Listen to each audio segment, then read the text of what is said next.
Actually, same sila in terms of temperament. Traits nila parehas. Kumbaga, they are companionship dog breed. Mahilig sa tubig, mahilig mapaglaro sa mga kasama nila mga aso, playful.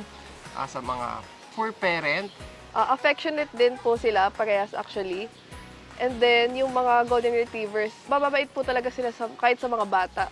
So usually, yung mga napapanood natin sa mga TV, ganyan, yung mga dogs na katulad nila, sila yung mga pinifeature madalas kasi sila yung mga intelligent dogs. And also yung Samoyed din. And sila usually yung mga best friend talaga kahit yung mga bata. Kumbaga, so dahil parehas sila ng nature of kanilang temperament, talagang very playful. So, regardless kung anong aso ka, basta makikipaglaro siya. Kahit nga aggressive yung aso, lalaruin pa nila, iinisin pa nila. So, ganun yung traits ng dalawang asong breeds na yan. Hyper energy pa yan talaga sila. Once na pag playtime nila sa morning and afternoon, talagang takbo yan hanggang kung saan makakarating, hanggang sa mapagod. Kumbaga, yun na yung pinaka-exercise nila, may release yung energy nila through playing with other dogs and mga fur parents nila. Medyo may difference din naman kasi yung mga Samoyed, hindi din sila masyado sa water. Ito kasi pag nakakita ng tubig yun talaga yung gusto nila. Talagang tatalon sila dun, tapos magtatampis na talaga yung mga Golden Retrievers kasi water dog din sila eh. Dito sa Golden Retriever, napansin ko, malungkot sila kapag wala silang kalaro, wala silang kasama. Kapag hindi mo sila nabibigyan masyado ng attention, medyo nalulungkot sila. Attention seeker talaga sila. Yung sa Samoyed naman, Almost the same din eh. Kasi nga, talagang kailangan talaga nila ng makakasama every time. So, nagkakaroon sila ng separation anxiety once na iniwan mo sila ng walang kasama kahit ano. Kumbaga, mag-isa sa isang area. So, talagang minsan naiyak, nagtatahol.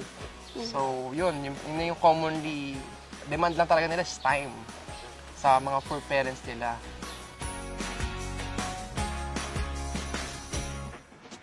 itong Golden, ang nakikita ko sa kanila, syempre, didilaan ka nila. Usually, ganun naman mga aso. Pero sila talaga, as in, doon nila pinapakita yung love nila, tapos magpapabelly rub sila.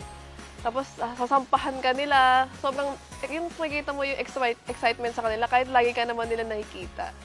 So, ganun sila. Sa Samoyed naman, talagang dadambahan ka nila, tatalunan ka nila. Ang gusto nila, yakapin mo sila, ibuhatin mo sila kahit napakabigat nila. Almost, yung adult size, almost 30 kilograms. So parang baby pa rin ng turing nila sa sarili nila. Na gusto nilang ipabuhat pa yung sarili nila sa mga fur parent nila. So ganun yung pinapakita nilang love. Talagang nandiyan sa tabi mo. Kahit saan ka magpunta, susundan ka talaga nila. Kahit hindi mo sila parang tukuan na, kunya, sit, ganyan. Nature na talaga nila na pagka mapapansin nila pag hinawakan mo na yung likod nila, mapapaupo na rin sila. Kahit hindi sila masyado i-train, mabilis silang matuto. As well as yung Samoyed din. So sa mga Samoyed naman, Kasi intelligent dog talaga sila eh. pares silang intelligent. Madaling turuan din, especially pag mga bata pa lang sila, yung mga basic obedience, talagang once na every time o every day mo silang natitrain, eventually talagang kakasanayan na nila yung gawin. Basta tama lang, huwag sasaktan, pagalitan lang through kasi alam naman nila na galit, alam ka nila kung galit ka or masaya ka. And also, bibigyan din sila dapat ng reward lagi, yung mga treats. Kasi doon talaga sila susunod talaga eh.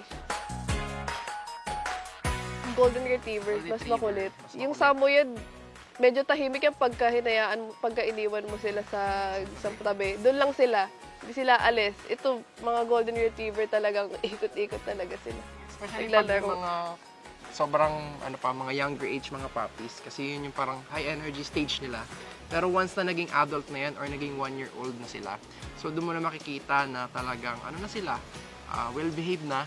Kasi kumbaga nag-iiba na yung temperament nila na hindi na ako dapat makulit, nasunod na ako dapat, dito na ako nagpupup, hindi na ako nagpupup sa kulungan or sa kanilang bahay. So yung mga ganon, pag nagiging adult, especially pag well-trained, mas madali mo ng hindi na sila kailangan laging bantayan. Kumbaga. Hi everyone, my name is Jerome Mendoza. And I'm Gianna Garcia. And we are from True Friend Kennel Farm.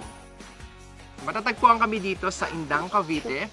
Nagbe-breed kami ng mga cute and lovable Golden Retrievers and Samoyed dogs. Makikita nyo ang mga videos and mga dogs na mga near home namin sa aming page, sa Facebook page, Instagram, and TikTok.